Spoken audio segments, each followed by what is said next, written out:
अगर आप लोग इन फ्यूचर किसी भी एयरलाइंस की सस्ती टिकट लेना चाहते हैं तो हमारे वेबसाइट trimurtitravel.com पर विजिट करें।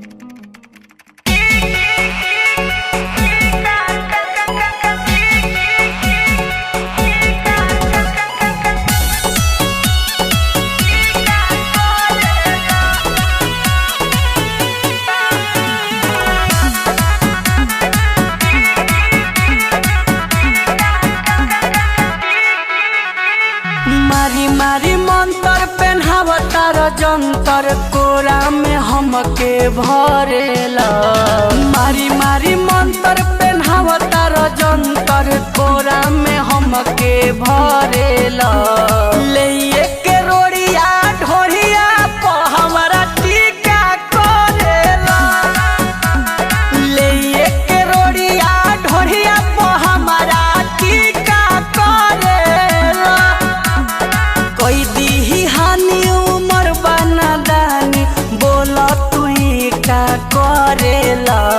ले के रोड़िया ढोरिया प हमारा टीका करेला। ले के रोड़िया ढोरिया प हमारा टीका करेला। हटवा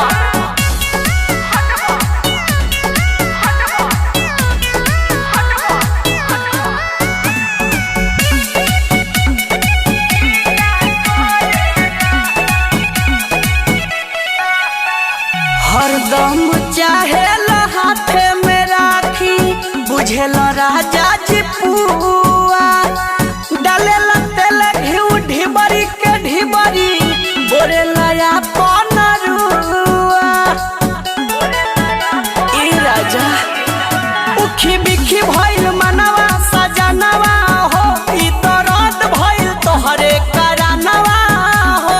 लाज शरम भरी पिए नु गइला बाउर सलीखा करेला। ले के रोड़िया ढोरिया प हमारा टीका करेला। ले के रोड़िया ढोरिया प हमारा टीका करेला।